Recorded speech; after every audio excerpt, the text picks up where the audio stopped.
Welcome back to week number 4. You're already halfway through the course. In this part of the course, we'll move beyond trying to define knowledge and look at ways in which our methods of justification can get messed up. We sometimes believe evidence or testimony or arguments that we later find less useful. Some of this is just a process of growing up, and some people apparently have a lot more growing up to do. I'm sure you can think of at least a couple of them. Having said that, I want to make something clear about errors of knowing. We all have them. No one is immune. I would urge you to engage with me in the virtue of self-reflection rather than diagnosing how everyone else around us is always in the wrong. I recently observed a person who ought to have known better argue on Facebook that he alone sees things clearly and those who disagree with him are clouded. I have nothing to offer that person. Plato reported that Socrates understood this paradox when comparing himself to people who seemed to have it all figured out. Socrates said, "Though I do not suppose that either of us know anything really beautiful and good, I am better than he is, for he knows nothing and thinks that he knows. I neither know nor think that I know." For my part, the more I learn, the more I discover that I don't understand everything and have become increasingly suspicious of those who claim that they do. Perhaps over the next 2 weeks, you'll see where I'm coming from. It's likely that you've already heard of René Descartes. He's really famous for the phrase cogito ergo sum, or I think, therefore I am. What he was actually exploring in his work, Discourse on the Method, was a problem of perception. Take a look at these glasses. In each glass are straws, and you can clearly see the point at which they enter the water. But your eyes are playing tricks on you that your brain is solving. Perceptually, these straws magically separate and break into two when they enter the water. Look, see how they're broken? This is actually a problem of perspective. Light travels through water at a different rate than it does through air, and so we get refraction. The curvature of the glass provides some additional refraction as well, which adds to the illusion. My guess is that this seems absurd. Everyone knows that straws don't magically break when entering the water and then magically repair themselves on the way back out of the water. But in order to solve this optical illusion, we draw on a set of other cognitive processes. Jean Piaget theorized that children nearing the end of the sensory motor stage develop a cognitive process called object permanence. Before object permanence, you can hide a ball from a child and they will just assume that it no longer exists. They won't even look for it. After the development of object permanence, however, the child will assume that the object she saw a few minutes ago still exists. It's just been hidden. So as we grow, we develop other cognitive processes to solve perceptual errors at a very early age.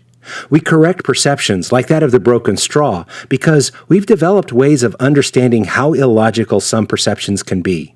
Ruggiero describes the error of perspective as a problem of assumptions. Assumptions that our senses are accurate, as in the case of the straws.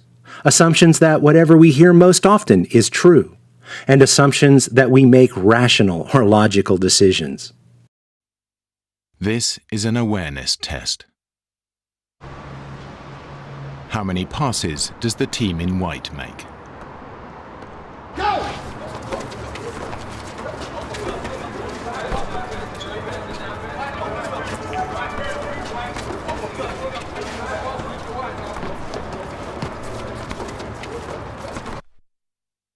The answer is 13. But did you see the moonwalking bear?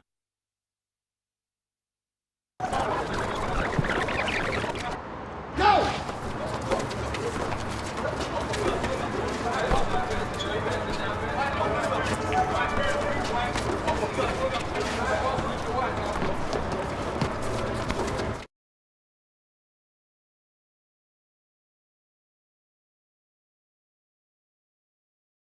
When you watched this video with the moonwalking bear, did you see him in your first viewing? Even if you did, take my word for it. Most people miss the bear when they are counting the number of times the team in white passes the ball. Interestingly, if you're asked to count the number of passes by the team wearing black, you'll have a much better chance of accidentally seeing the bear. So what happened? When you look at the video closely, you'll notice a few things. First, there are actually two teams passing balls, so you're trying very hard not to confuse yourself with the other ball flying through the air. Second, the bear is in a dark-colored outfit, as are the players on the team with black uniforms, and you're actively trying to ignore that group. But third, Sometimes it's just really hard to see something when you're not looking for it. The point here is that we can believe what we perceive to be a truth because we relied upon a process of justification, but our perspective is skewed. I have knowledge of the number of times that the team in white passes the ball, but in the process of that knowing, I miss other important data. My eyes may tell me that the straws are broken, but my brain may need to adjust that perception. But keep in mind, this can actually lead to rather dire consequences. On 9/11, people who claimed to represent Islam hijacked 4 airline jets. 2 struck the World Trade Centers, 1 struck the Pentagon, and 1 was overcome and crash-landed in Pennsylvania. I worked for a church in Dallas at the time. One of our members, let's call him Mark, was normally a rational and clear-minded Christian gentleman. But on this day, he raced up to the church building literally locked and loaded. He had piled a bunch of guns and weapons in the back of his truck. I can still see the whites of Mark's wide eyes as he cried out that we needed to protect ourselves from all of the Middle Eastern people in the area. His fear was palpable, raw, and dangerous, and my colleagues and I had to work quickly to talk him down. If you're being chased by a lion, the fear response to either run or fight makes a lot of sense. In terms of knowing, your body will instinctively help you know you are under threat in that situation. If you can run, you'll run. If you can't get away, you'll fight. But here's the thing. The truth of the lion is there in front of you. He is a singular and identifiable threat. There is no ambiguity of the lion's presence, and if he's roaring and running at you with his mouth open, it's probably not to give you a big slobbery kiss. United Airlines Flight 93 was the plane that crashed in Pennsylvania on 9/11. After the hijackers took control of the plane, several of the passengers learned of the attacks in New York and Washington. According to the report in the 9/11 Commission, at 9:57, several passengers decided to attack the hijackers, and the cockpit voice recorder captured the sounds of the passengers' assault. The passengers who decided to take drastic measures at the ultimate risk of their own lives knew several things. First, they knew that men had hijacked their plane. One crew member was lying dead in the aisle from a stab wound. Second, they knew that there were other plane crashes. And third, they knew that those other crashes were suicide missions. They believed that they were under threat, and it was a justified, true belief. In the case of my friend Mark, notice how many things he didn't know. He didn't know where the threat was coming from. He didn't know who the hijackers represented. He didn't really know about people who worshipped Islam or where they may have immigrated from. I'm guessing that he knew very many people of Middle Eastern descent. In fact, the people in our area were primarily from Eastern India and not from Saudi Arabia like the men who hijacked the planes. Moreover, for those of us who remember that day, we didn't know what was happening. We didn't know if this was the first wave in invasion or if there were other attacks coordinated with the 4 that morning. We didn't even know who was attacking us. And so his belief that he was under threat lacked the criteria of justification that were clear and identifiable in the Flight 93 case.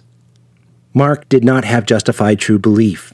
Same day, same context, but very different criteria of justification for the belief of threat. We consider the Flight 93 passengers heroes. If my friend Mark had acted on his belief of threat on 9/11, however, he would have caused a great deal of pain for himself and others. We can't always trust what we assume to be true. We can't always trust that we engage with criteria of justification accurately. Sometimes our brains will solve the problems for us, like with the perception problem of the straws. Sometimes giving attention to one point of data means that we miss other points of data, like the bear and the basketballs. And sometimes fear, assumptions, or ambiguity can skew our perspectives in ways that may shock or haunt us. In the discussion this week, notice how perspective may play a big factor in how you understand the issue of obesity, and explore that in your post and in your comments. Your assignment this week will give you a chance to think about a way in which your belief has changed and observe the shift you've experienced in perspective. Have a great week.